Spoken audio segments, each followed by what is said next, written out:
Welcome to the historian's desk. 7, 1, 4. If you were alive in the 1970s, you didn't need a doctor to tell you what those 3 numbers stamped on a white tablet meant. They were the keys to the kingdom. They were the fuel for Studio 54. They were the disco biscuits that promised an entire generation a chemical vacation from reality. But beneath the glitter and the euphoria, there was a monster. This wasn't just a party drug. It was a loaded gun handed out by legitimate pharmaceutical companies. It was a predator's tool, used to silence victims long before Bill Cosby ever stepped into a courtroom. And while corporate executives counted their profits, thousands of Americans went to sleep and simply never woke up tonight. We aren't just telling you the history of a banned pill. We are examining the blueprint for the opioid crisis that is destroying America today. It is a story of corporate greed, human tragedy, and the one man, a quiet bureaucrat in a grey suit, who figured out how to win the only battle the DEA has ever truly won.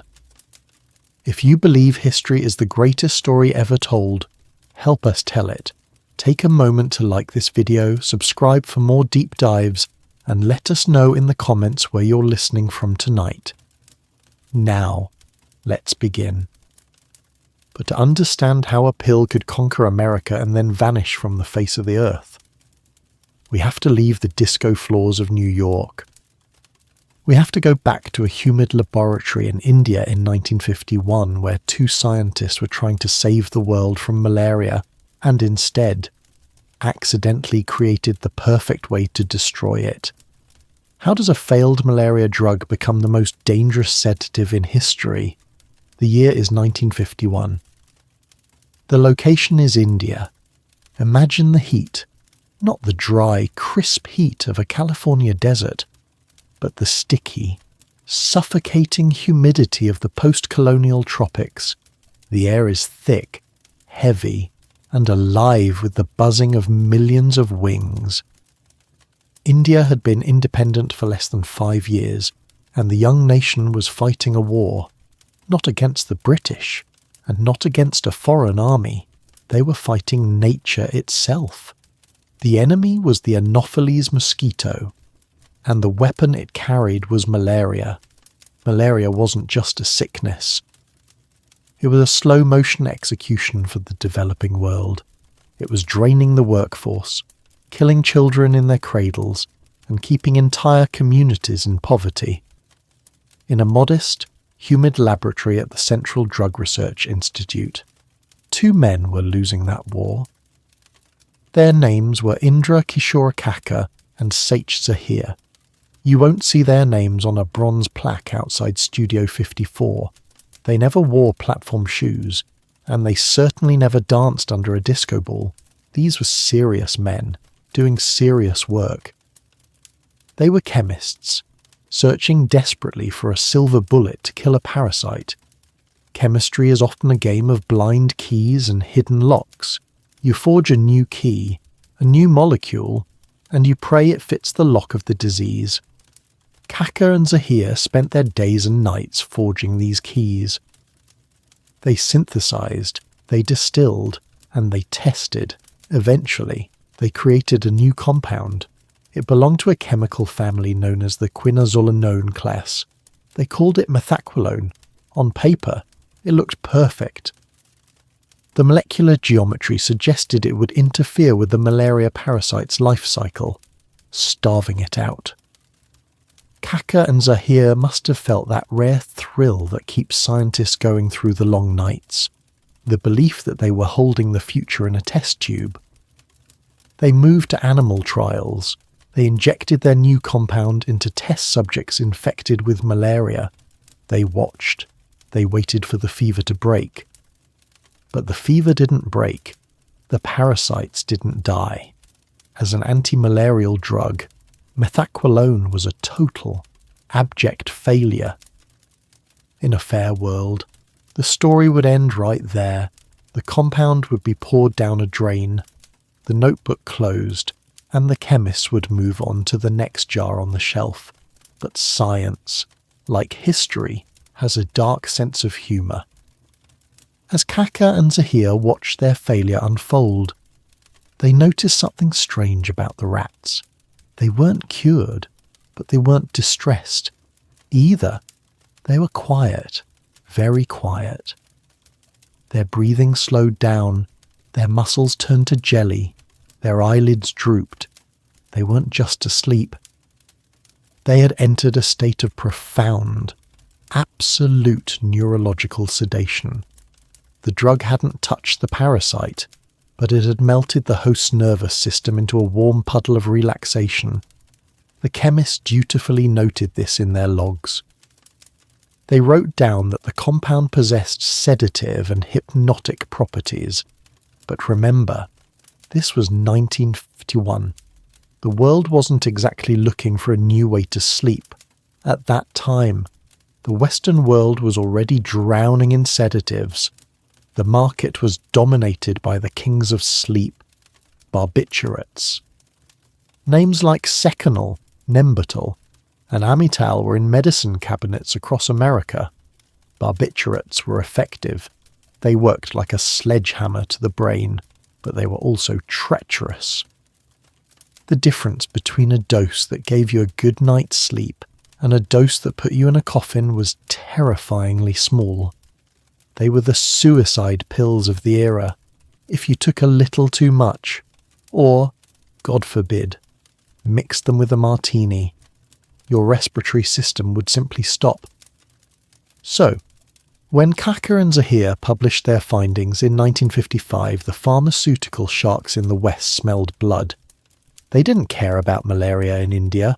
They cared about the side effect. They saw a compound that could knock you out just like a barbiturate. But, and this was the selling point, it was chemically different. Early research suggested methaqualone had a wider therapeutic window. That is industry speak for, it takes more of these pills to kill you than the other ones.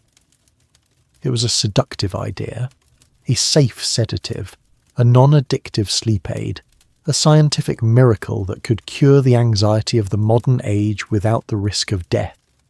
That was the promise. But it was a lie. The scientists in India hadn't discovered a safer drug. They had discovered a Trojan horse. They thought they had found a way to quiet the nervous system. What they had actually found was a chemical that would eventually dissolve the inhibitions of an entire generation. In 1962, an American company called Wallace & Tiernan saw the potential and filed a patent.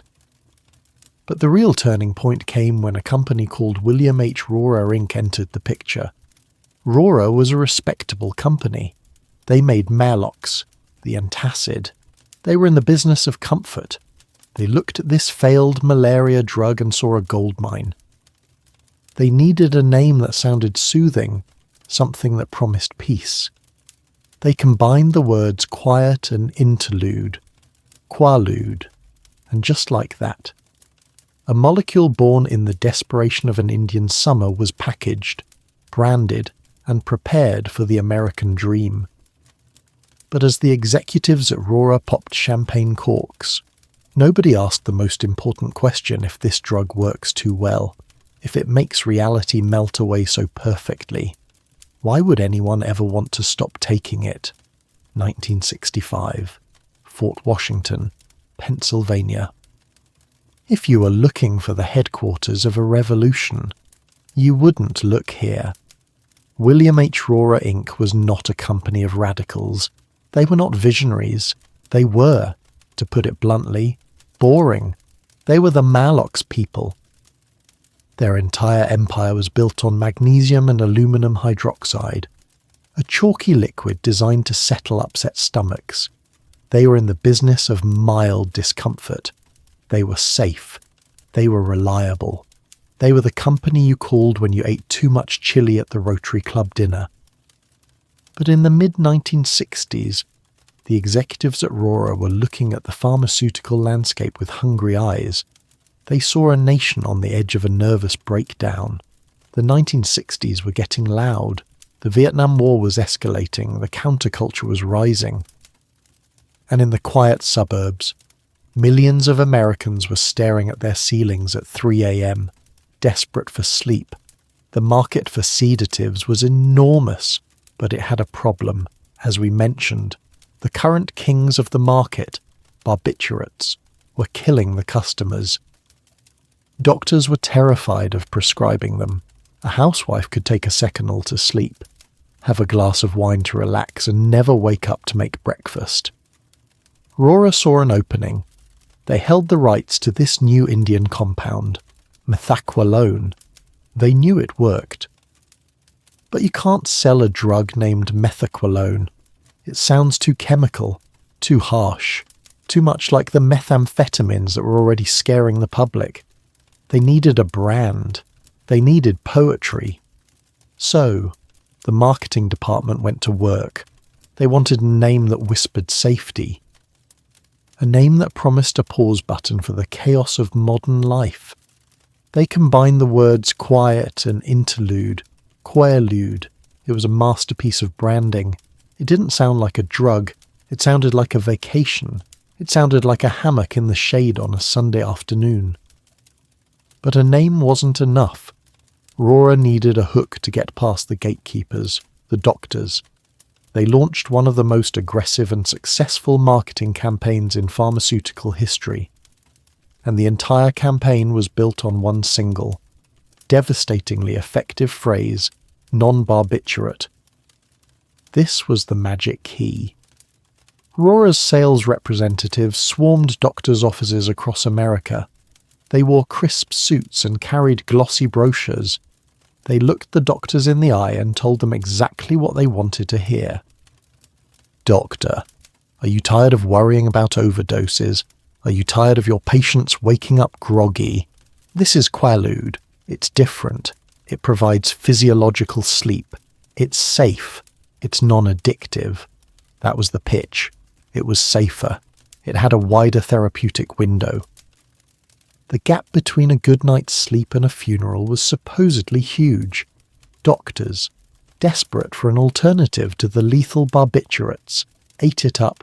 They wanted to believe, and why shouldn't they? The FDA had approved it.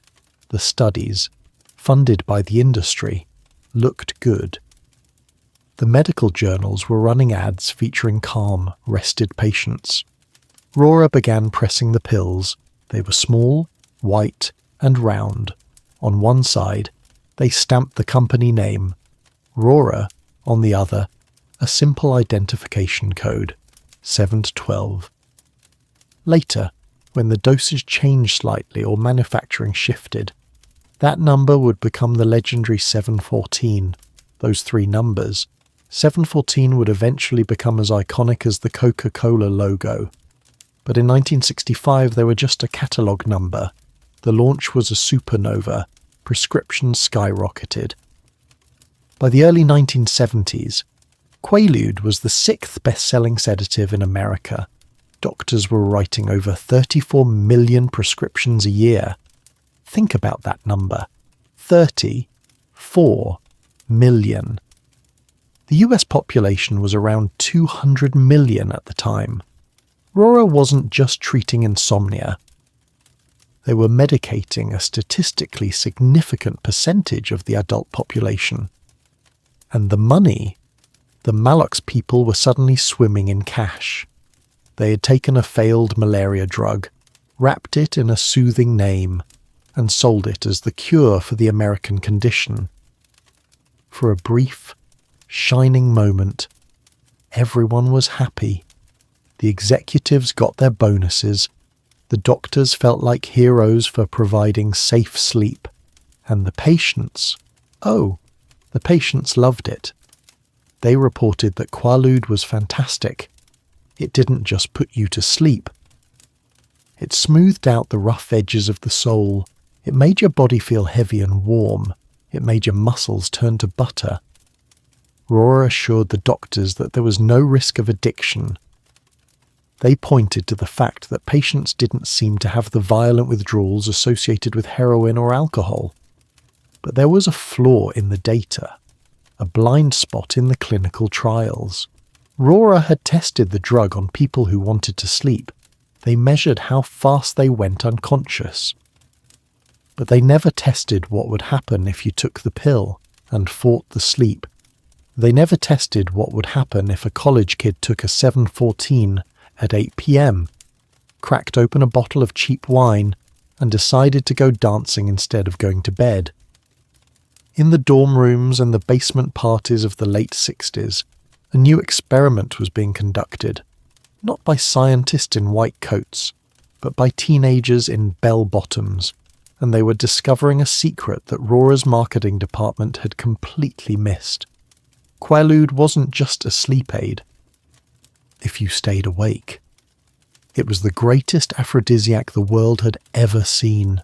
Rohrer thought they were selling quiet interludes. In reality, they had just printed millions of tickets to the wildest party in human history, and the guests were starting to line up. It started as a whisper. A rumour passed between college roommates in dorms and musicians in tour buses. The doctors had told them, "Take one pill, lie down, and you will sleep. But human nature is curious, and teenagers are reckless." Sometime in the late 1960s, someone, we'll never know who, perhaps a bored student or an insomniac musician, decided to disobey the instructions. They took the pill, but they didn't lie down. They fought the gravity. They resisted the urge to close their eyes. And in that resistance, they discovered a glitch in the matrix. They discovered that if you could survive the first 30 minutes of drowsiness, you didn't just stay awake, you entered a state of pure, chemical bliss. This was the Quaalude high, and it was unlike anything else on the menu. Marijuana made you paranoid or hungry, cocaine made you jittery and aggressive, alcohol made you sloppy and sick. But Quaalude was smooth. Users described a sensation of melting.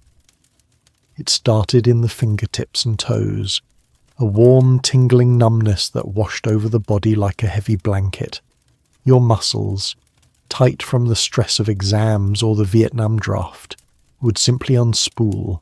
The anxiety in your chest would evaporate. But the real magic, the glitch, was what it did to the mind. It didn't shut the brain off. It just shut off the part of the brain that said no. It was a wall-to-wall carpet bombing of your inhibitions. Shyness gone. Social anxiety vaporized. Suddenly, you were the most charming, confident, and physically coordinated person in the room. Or at least, that's what your brain told you. In reality, you were stumbling. Your speech was slurred. Your motor skills were disintegrating. This was the phenomenon known as ataxia, the loss of muscle control, but inside your head. You felt like a golden god, and then they discovered the accelerant. Someone figured out that if you washed that white pill down with a glass of wine, the effects didn't just double, they exploded. They called it ludding out. It became a ritual. You pop a 714, you drink a glass of cheap wine, you wait 20 minutes, and then the floor drops out. The combination of methaqualone and alcohol created a synergistic effect that hit the central nervous system like a freight train. It was a chemical perfect storm. The wine stripped away the last layer of control, and the pill provided the euphoria. But the most dangerous and seductive. Part of the glitch was sex. Rohrer had sold it as a sleep aid. The streets knew it as the love pill. Because the drug relaxed the muscles and removed mental blockages, users reported an intense, almost animalistic sexual confidence. It made tactile sensations feel electric. It made people do things they would never do sober. It turned the bedroom into a playground without consequences. Or so they thought. Rohrer's scientists were baffled. Their clinical trials measured sleep latency. They measured how many minutes it took for a patient to start snoring. They never measured sexual confidence. They never measured euphoria while dancing. They had built a machine to turn off the lights, and the kids were using it to light up the disco ball. By 1970, the secret was out. You didn't take Quaaludes to sleep anymore. You took them to live. The glitch had become the feature, and that feature was about to find its perfect home. A place built on excess, vanity, and the desperate need to feel good all the time. The drug was ready for its close-up. It was time to go to New York City. April 26, 1977, Manhattan. If you stood at 254 West 54th Street on that night, you weren't just standing on a sidewalk. You were standing at the gates of modern Rome, Studio 54. It was built inside an old television studio, and in a way, that's exactly what it remained. It was a stage set where reality was suspended. Inside. The bass beat didn't just play, it hammered against your chest. The lighting rig, designed by Broadway professionals, swept across a sea of bodies that moved like a single, sweating organism. High above the dance floor hung the club's infamous logo, a giant crescent moon with a spoonful of cocaine hovering under its nose. That image defined the era. It screamed excess. It screamed cocaine. But while cocaine was the drug of the elite, the fuel for the egos in the VIP section, the real engine of the dance floor was something else. It was the disco biscuit. Quaaludes and disco were a marriage made in hell. Think about it. Cocaine makes you jagged. It makes you talk too much. It makes you grind your teeth. It's not a drug for dancing, it's a drug for arguing. But Quaalude turned your body into liquid. It made the rhythm feel like it was moving through you. It made you loose. It made you rubbery. And the high priest of this chemical religion was the club's co-owner, Steve Rubell. Rubell was a small, manic man who ruled the velvet rope with an iron fist. He decided who was cool enough to enter and who was left standing in the cold. But inside the club, he was generous. Witnesses and former employees tell the same story. Rubell would walk through the party wearing a heavy coat. It was hot inside, sweating hot. But he kept the coat on. Why? Because the pockets were padded, and inside those pockets were thousands of Quaaludes. He didn't sell them. He handed them out like breath mints. If you refused, he'd smile and say, "Just take a half." It was a scene of absolute, unchecked indulgence. But if you looked closely, past the celebrities and the strobe lights, you saw the darkness. Go up to the balcony. It was dark up there, secluded. It was furnished with couches, but if you touched them, you'd notice something strange. They weren't made of velvet or leather. They were made of rubber. Why rubber? Because rubber is easy to clean. The balcony at Studio 54 was essentially an open-air brothel. The Quaaludes stripped away inhibitions so completely that public sex became routine. The love pill turned people into predators and prey, blurring the lines of consent in a haze of chemical lust. The staff knew, the owners knew, the police knew. But the music was too loud, and the money was too good. This was the culture of luding out. You take the pill, you drink the wine, you stumble onto the dance floor, and you let the world dissolve. For a few years, it seemed like the party would never end. It felt like they had cheated the system. They had found a way to turn off the pain of being human. But biology keeps a ledger, and debts must be paid. The problem with ludding out was that the margin for error was razor thin. You were walking a tightrope between euphoria and oblivion. And as the 70s crashed into the 80s, the music started to fade, the lights came up, and all across America. People who had taken that quiet interlude to relax were starting to realize they couldn't wake up. The music at Studio 54 eventually stopped. The lights came up. And for thousands of young Americans, the quiet interlude became a permanent silence. The tragedy of the Quaalude wasn't just that it killed you, it was how it killed you. Heroin overdoses are dramatic. The needle is in the arm. The skin turns blue. Cocaine heart attacks are violent. The chest grips. The heart explodes. But a Quaalude death. It was terrifyingly peaceful. It happened in dorm rooms. It happened in the back seats of station wagons. It happened in suburban bedrooms while parents were watching Johnny Carson downstairs. The user would take a pill. There may be another one, because the tolerance built up so fast. Then they'd wash it down with that crucial glass of wine. They would feel that warm, golden glitch we talked about. They would lie down, feeling happy, feeling safe. And then their brains simply forgot to tell their lungs to breathe. This is called respiratory depression. Think of your body like a car. Usually, your brain is the driver, keeping the engine running, keeping the air intake open. Quaaludes and alcohol are co-conspirators. They sneak into the cockpit, knock the driver unconscious, and slowly, gently, turn off the ignition. You don't gasp for air.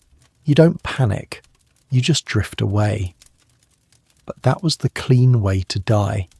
For many others, the end was much uglier. We need to talk about the aspiration. When you're deep in a Quaalude coma, your body loses its most basic survival reflexes. You lose the gag reflex. You lose the ability to cough. If the alcohol in your stomach made you sick while you were passed out, you wouldn't wake up.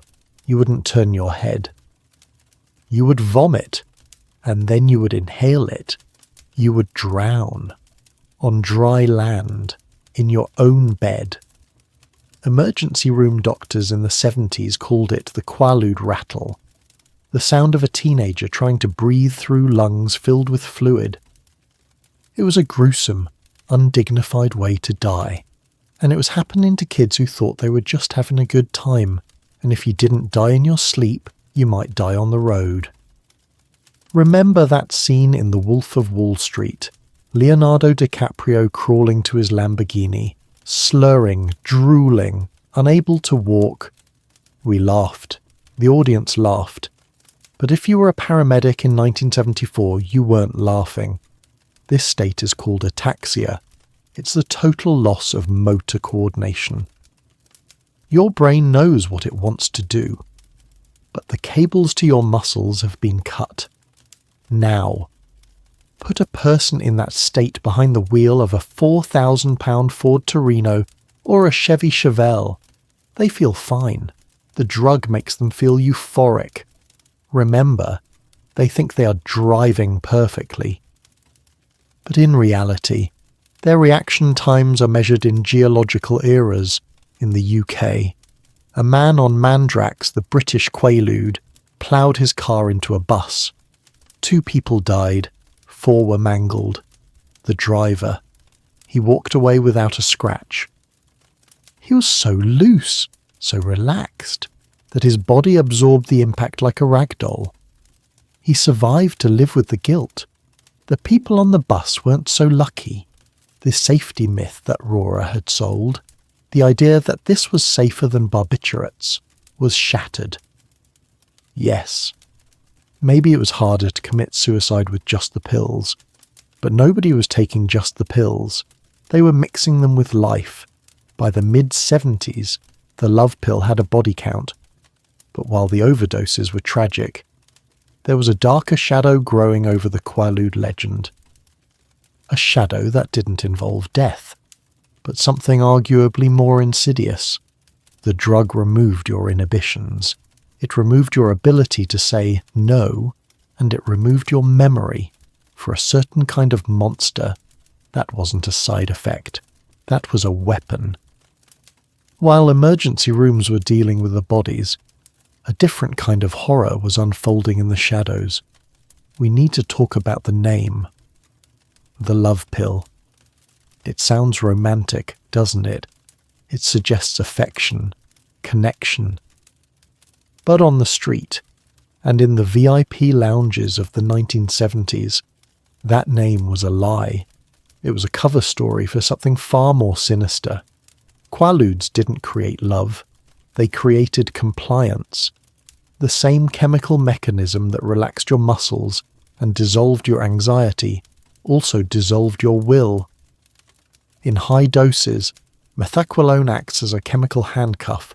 It leaves the victim conscious, eyes open, talking, moving, but stripped of the ability to make decisions, to resist, or to say no. And it came with a terrifying side effect, anterograde amnesia. Think of your memory like a tape recorder. It's constantly recording your life. Quaaludes pressed the pause button. You could be walking, dancing, or being carried out of a club, and the tape was simply blank. For a predator, this was the perfect weapon. They could slip a pill into a drink. Or more often, they would offer it openly. Here, take this. It'll help you relax. It'll make you feel good. The victim, trusting the love pill reputation, would take it. 30 minutes later, they were defenseless. And the next morning, they would wake up with a vague sense of unease, a bruised body, and a black hole where their memory should be. Many victims didn't report it. How could they? They couldn't remember the crime. They blamed themselves. They thought, I must have taken too much. I must have been wild. The drug provided the perfect alibi for the rapist. For decades. This was just a dark rumour in Hollywood and the party scene, but years later, the truth was dragged into the harsh light of a courtroom, and the face of that truth was America's dad, Bill Cosby. To the men of your generation, Cosby was an icon. I Spy, The Cosby Show. He was the moral compass of television. But behind the sweaters and the pudding pops, he was a predator who understood the chemistry of Quaaludes better than most pharmacists.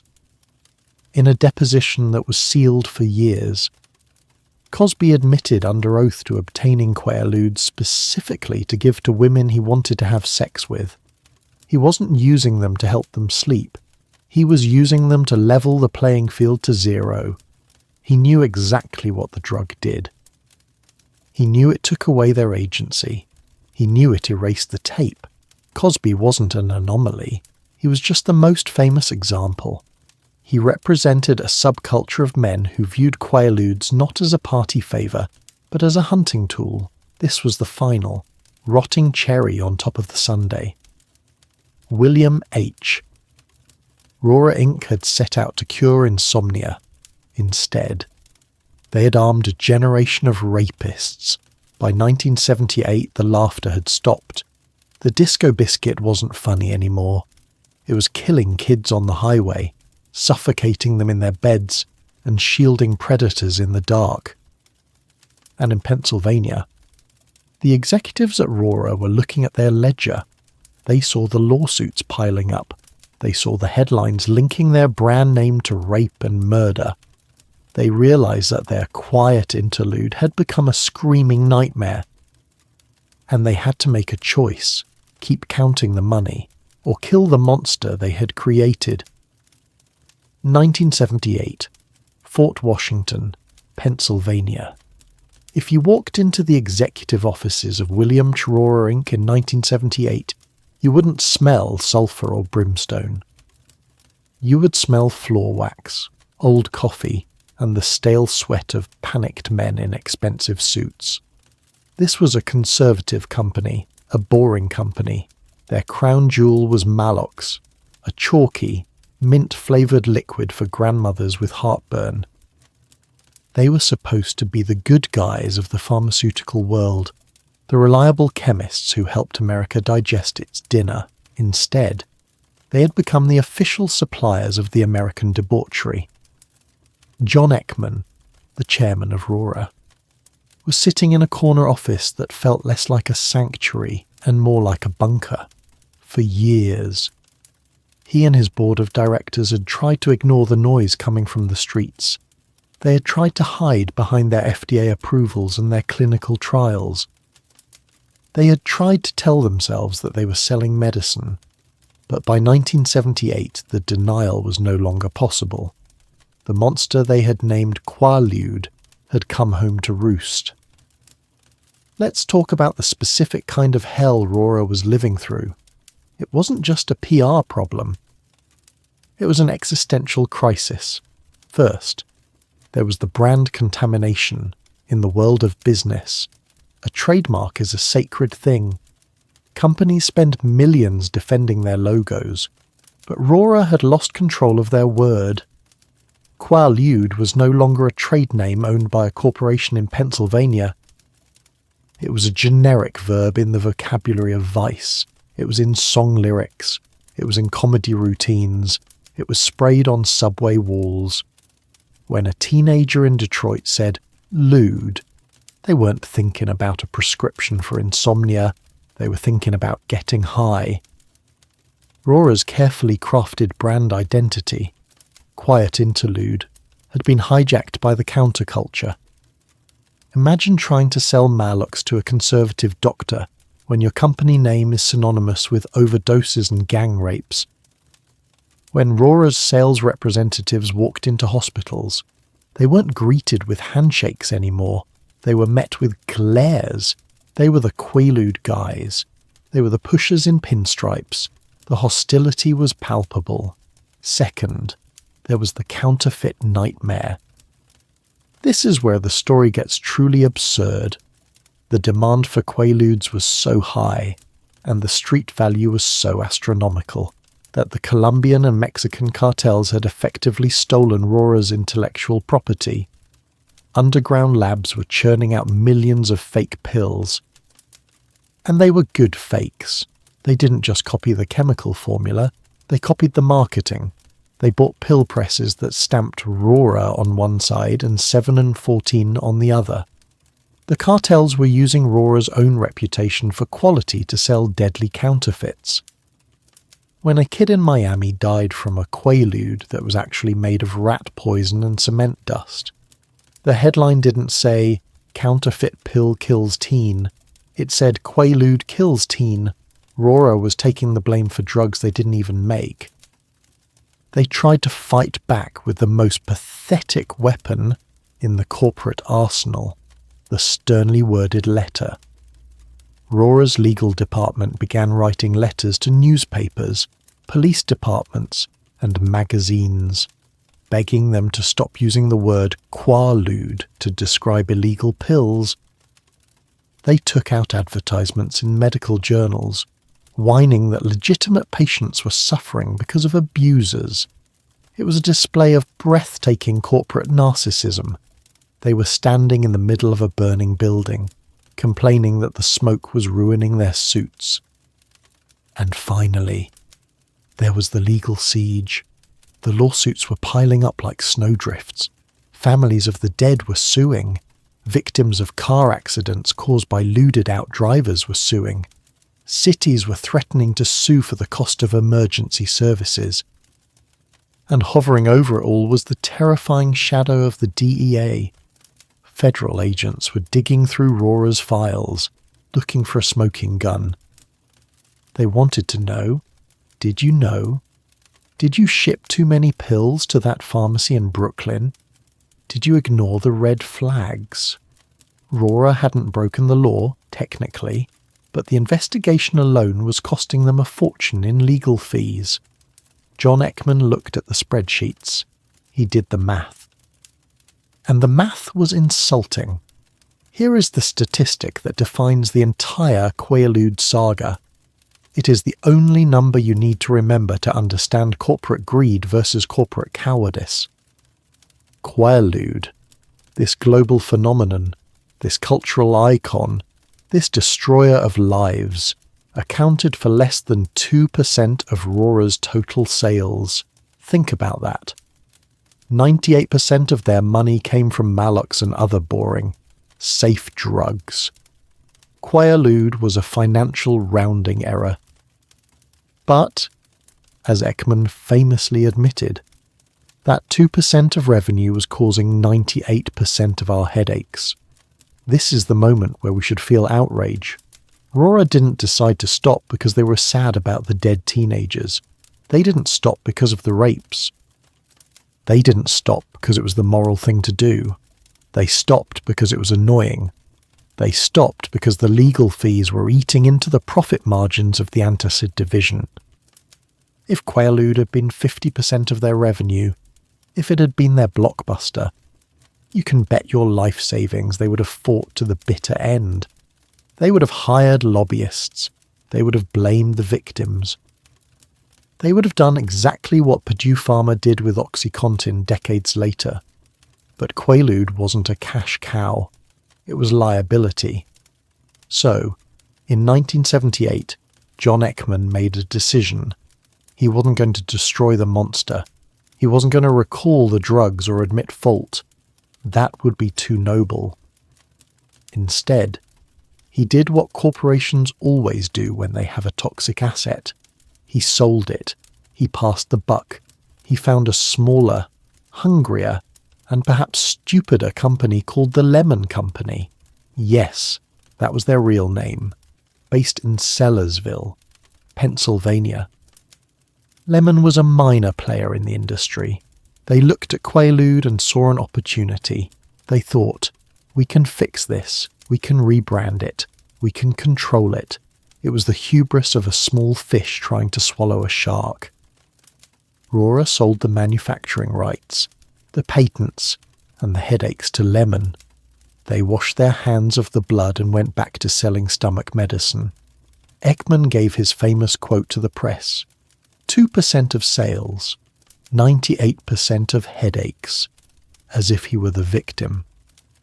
As if the tragedy of Quaalude was that it had made his job difficult. But the sale to Lemon didn't stop the madness. In fact, it was about to enter its final, most desperate phase. Because now, the drug was in the hands of a company that needed the money. A company that was willing to fight for its right to sell the love pill, even as the walls were closing in. The corporate headache was over for Rora, but the American nightmare was far from finished. Rora ran away, and Lemon took over, but when you rebrand a monster, does it become a pet, or does it just get angrier? Lemon was about to find out that you can change the name on the bottle, but you can't change the poison inside. When John Ekman and the executives at Rora washed their hands of the blood, they left the hot seat to a successor. That successor was the Lemon Company. Lemon wasn't a titan of industry. They were a second-tier pharmaceutical firm based in Sellersville, Pennsylvania. When they bought the manufacturing rights to Quaalude in 1978, the business world looked at them like they were insane. Why would anyone spend money to buy a sinking ship? But Lemon believed they were smarter than Rora. They believed Rora failed because Rora was timid. Lemon believed they could reposition the brand. They believed they could separate the medical pill from the party pill. It was a fatal naivety. Or worse, it was a calculation born of pure greed. Look at their first major decision. Lemon announced they were going to clean up the drug's image. They changed the trade name. They launched a new PR campaign. But there was one thing they didn't change. They kept the number 714 stamped on the pill. Think about the sheer audacity of that decision.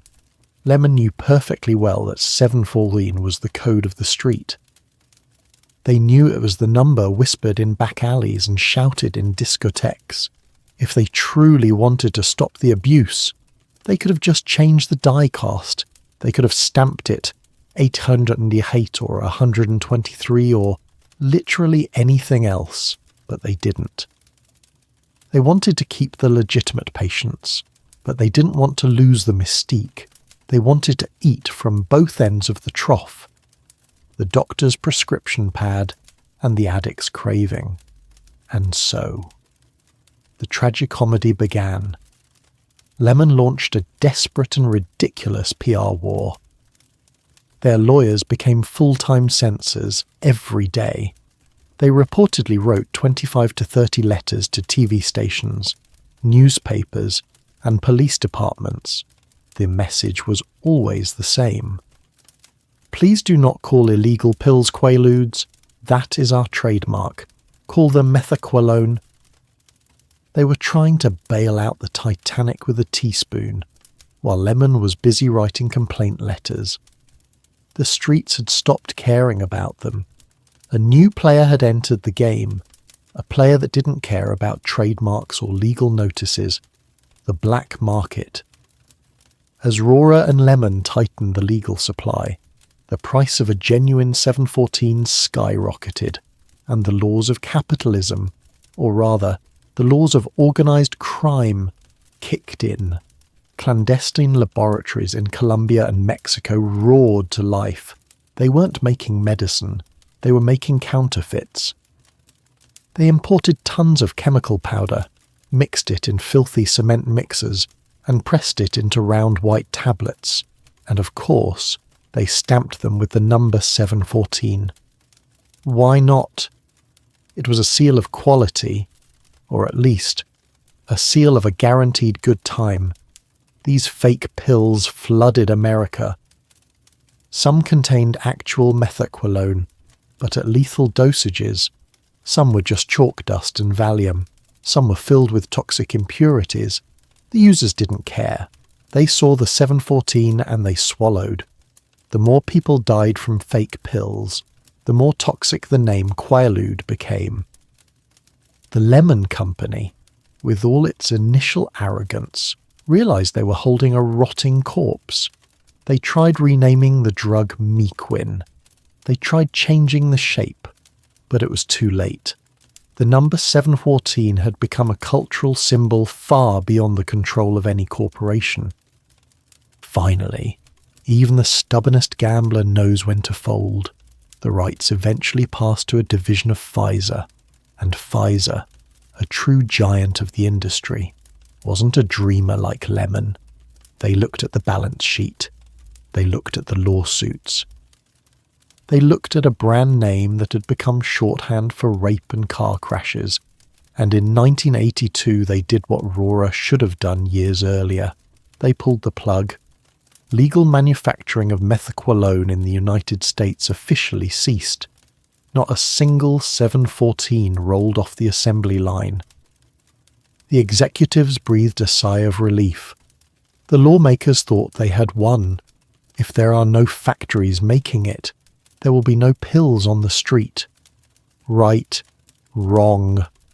They had committed a classic error in the war on drugs. They thought cutting off the head of the snake would kill it. But Quaalude wasn't a snake. It was a hydra. When the legal supply vanished, the super labs south of the border didn't panic. They cheered. Because now they had a monopoly. The real nightmare was just getting started. The government thought banning production was the end. But how do you stop a drug when the recipe's already in the hands of men who build empires on crime? And when the law fails, who is crazy enough to invent a new way to fight? 1984. The era of just say no. In Washington, D.C., the mood was triumphant. President Ronald Reagan picked up a pen and signed a piece of legislation that was supposed to drive the final nail into the coffin of the disco biscuit. Methaqualone was moved to Schedule 1 of the Controlled Substances Act. For those who don't speak federal bureaucracy, Schedule I is the nuclear option. It is the government saying, this substance has no medical value, it is unsafe, it is forbidden. It put Quaaludes in the same legal basket as heroin, LSD, and MDMA. It was a total repudiation of everything William H. Rorer and the Lemon Company had argued for 20 years. The government was officially admitting that the safe non-barbiturate sedative was actually a poison with zero redeeming qualities. On paper, it looked like a victory. The factories in Pennsylvania were closed. The doctors could no longer write prescriptions. The legal supply chain was dead. But in the world of economics, prohibition acts like a pressurized fuel line. If you block the flow without turning off the pump, the pressure builds until something explodes, and the explosion happened south of the border. Nature abhors a vacuum, but the cartels love one. When the legitimate pharmaceutical companies walked away, the Colombian and Mexican syndicates looked at the American market and saw a gold mine. They saw millions of customers addicted to a specific high, and no one left to sell it to them. So, they industrialized. We aren't talking about bikers cooking meth in a bathtub anymore. We're talking about super labs in the jungles of Colombia and the deserts of Mexico. Criminal organizations built factories that rivaled anything Rorer had in Pennsylvania. They brought in industrial-grade pill presses. They imported massive mixers, and they hired chemists, some of whom had been trained in legitimate universities, to cook the recipe. The product changed. It was no longer the quality-controlled, medically sterile pill of the 1970s. It was dirty Quaalude. The cartels didn't care about FDA purity standards. They cared about volume. They cut the Methaqualone with fillers, with sawdust, with whatever was cheap and white. But they made sure of one thing. The stamp was perfect. 714. It was the ultimate counterfeit. To the user in a Miami nightclub or a Los Angeles dive bar, it looked exactly like the real thing. But swallowing it was Russian roulette. One pill might be weak, the next might be pure poison, and the volume, it was staggering. The DEA found themselves fighting a ghost. They were using traditional tactics, kicking down doors, arresting street dealers, seizing speedboats in the Caribbean. They would seize a shipment of 500,000 pills. A massive haul that would make the evening news. The agents would stand behind the table covered in plastic bags, looking proud. But what they didn't say on the news was that while they were weighing that seizure, 3 other trucks carrying 5 million pills had just crossed the border at a different checkpoint. They were trying to catch rain in a sieve. The war on drugs, for all its rhetoric and budget, was failing to stop the flow. Why? Because the profit margins were too high. When you make a product for pennies in Mexico and sell it for $20 in New York, you can afford to lose a few shipments. You can afford to bribe border guards. You can afford to buy judges. By the mid-1980s, despite the total ban, Quaaludes was still everywhere. The ban hadn't stopped the drug. It had just deregulated it. It had removed the safety controls and handed the entire industry to the most violent men on the continent. The DEA was demoralized. Their agents were risking their lives in undercover stings, getting shot at, chasing fast boats, and yet the streets were still flooded with lemons. Conventional warfare wasn't working. The brute force of the badge couldn't stop the physics of the market. To win this war, the DEA didn't need more guns, they didn't need faster cars, they didn't need more Miami Vice cowboys. They needed something that no action movie director would ever film. They needed a nerd. They needed a man who understood that the Achilles heel of the Quaalude wasn't the dealer on the corner. It was the chemistry itself. The cartels had the money, the guns, and the roots. They seemed invincible. But every bomb needs a fuse. And deep in the paperwork of the DEA, one man found the Quaaludes fuse. Who was Gene Haislip? And how did he plan to defeat the most powerful drug lords on Earth using nothing but a briefcase? While the cowboys of the DEA were out kicking down doors in Miami, wearing pastel suits and carrying Uzis, the man who would actually win the war was sitting in a windowless office in Washington, D.C., reading a spreadsheet. His name was Gene Haislip.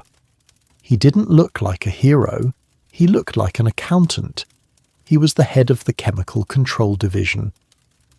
Even within the DEA, this was considered the nerd table.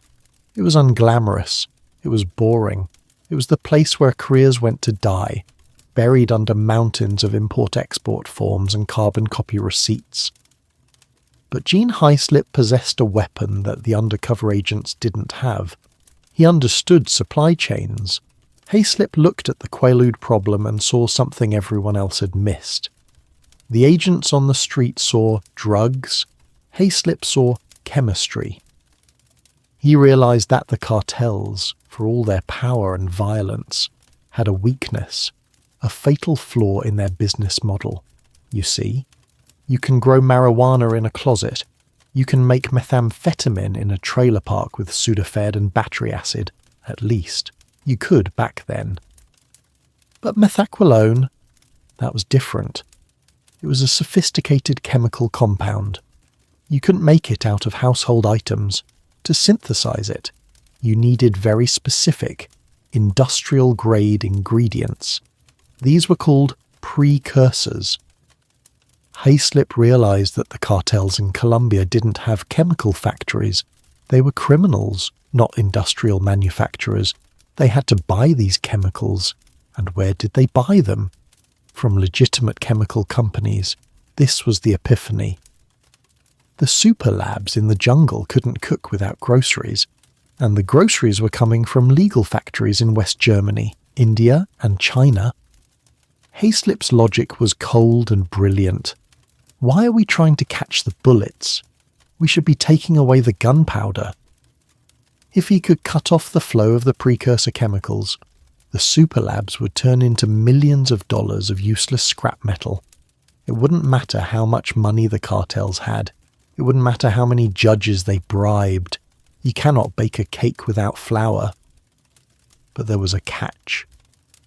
A big one. The companies making these chemicals weren't breaking any laws. They were legitimate businesses in sovereign nations. The chemicals themselves were legal. They were used for making dyes, plastics, and medicines. The DEA had zero jurisdiction in Mumbai or Hamburg. You can't just walk into a German chemical plant and tell them to stop selling their product because some kids in New York are getting high. Most men would have looked at that jurisdictional nightmare and given up. They would have gone back to kicking down doors. But Gene Haislip was a bureaucrat. And if there is one thing a bureaucrat knows how to weaponize, it's red tape. He formulated a plan that was audacious in its boredom. He wasn't going to send SWAT teams. He was going to send paperwork. He was going to fly around the world, walk into the offices of foreign governments, and convince them to voluntarily choke off a multi-million-dollar industry. He was going to fight the most violent criminals on earth using nothing but diplomacy and the sheer force of logic. It was a suicide mission for a man with a briefcase, but Haislip packed his bags. The cowboys had failed. It was time for the quiet man to go to work. Haislip had the theory. Now he had to prove it in the real world. How do you convince a factory in India to stop selling its product to its best customers? And what happens when the cartels realize that the man destroying their empire isn't a cop with a gun, but a tourist with a map? Gene Haislip became a ghost. For the next few years, while the DEA's enforcement division was busy staging photo ops with piles of seized cash, Haislip was living out of a suitcase. He was travelling to places that didn't usually see federal agents: West Germany, Austria, Hungary, China, and, most importantly, India. India was the heart of the beast. It was the world's largest producer of the chemicals needed to make Methaqualone. The factories there were massive, legitimate, and profitable. When Haislip walked into the Ministry of Chemicals in New Delhi, he wasn't carrying a badge or a gun. He was carrying a problem that nobody in that room cared about. The Indian officials were polite, but skeptical.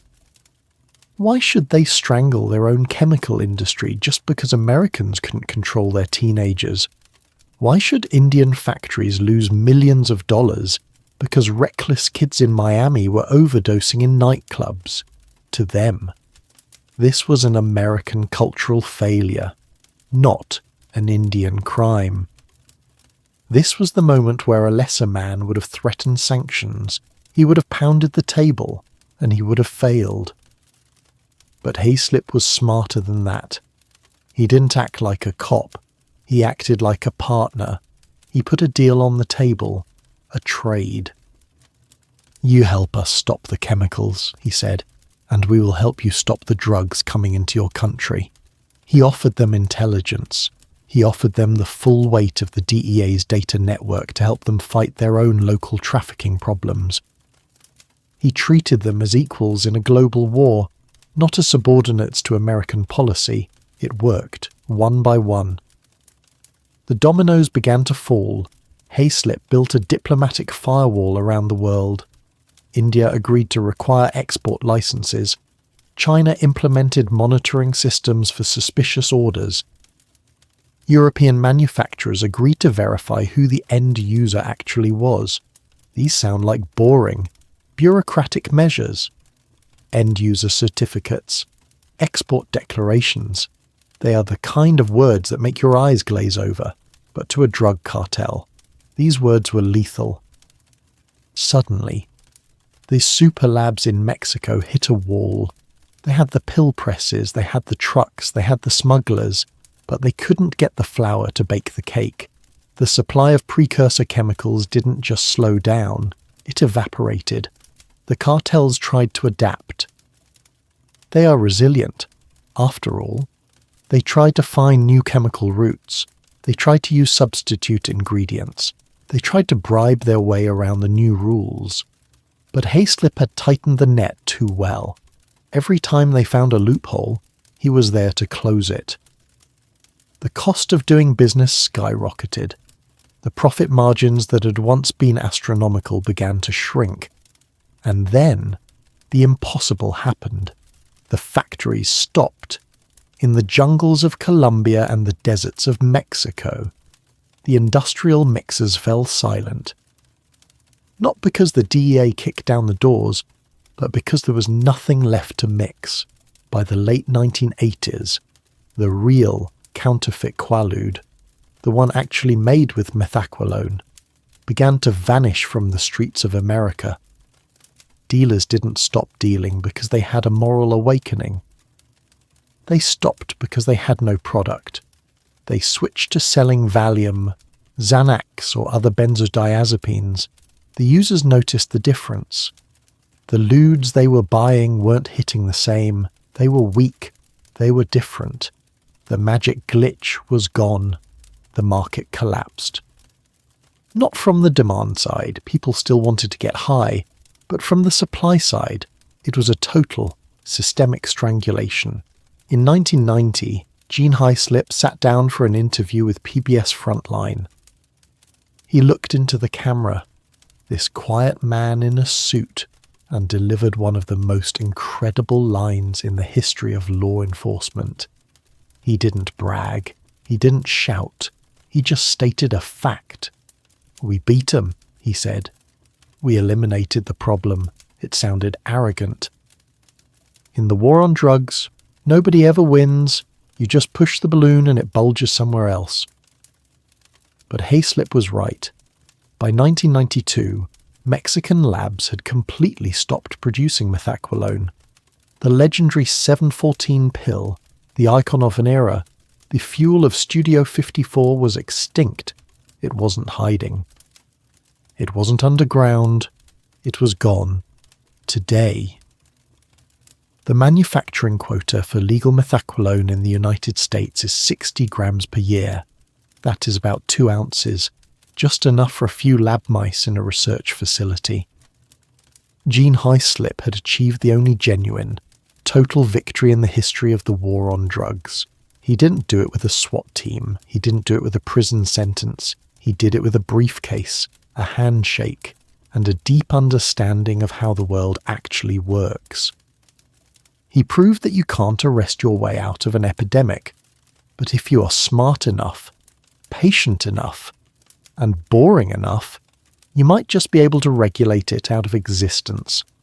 But as the dust settled and the 714s faded into memory, a new generation would discover the legend. Not on the street, but on the movie screen, and in doing so, they would forget the horror and remember only the high. The drug is dead, but the ghost remains. Why do we look back at the era of the Wolf of Wall Street and laugh? And as we face a new crisis of opioids and fentanyl, did we actually learn Haislip's lesson? Or did we just bury it along with the pills? In 2013, Martin Scorsese resurrected the ghost. In the film The Wolf of Wall Street, Leonardo DiCaprio crawls down a set of stone steps, drooling, grunting, his body reduced to a pile of uncoordinated jelly. He's on a lemon 714. Audiences roared with laughter. It was physical comedy at its finest. It turned the Quaalude into a punchline, a retro artifact of 80s excess, like a brick-sized cell phone or a pastel suit. But if you are old enough to remember the reality, the laughter catches in your throat, because that scene wasn't a cartoon, it was documentary. That loss of control, that was real. And for thousands of people who didn't drive Lamborghinis but drove Fords and Chevys, that crawl didn't end in a funny scene. It ended in a closed casket. We look back at the Quaalude era with a strange kind of nostalgia. We remember the music. We remember the parties. We forget the bodies. And we forget the most important lesson of all. Consider this. Why is Quaalude dead? While OxyContin is still in pharmacies today, both were marketed as safer alternatives. Both were addictive. Both created massive illicit markets. The difference is in the boardroom. When William H. Rorer and the Lemon Company realized their product was a monster, they folded, they sold, they quit. They walked away from the money because the headache was too big. But when Purdue Pharma realized OxyContin was destroying Appalachia, they doubled down. They hired more lobbyists. They blamed the addicts.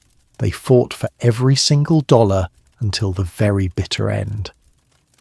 The Quaalude story is the only time in modern history where the system actually worked.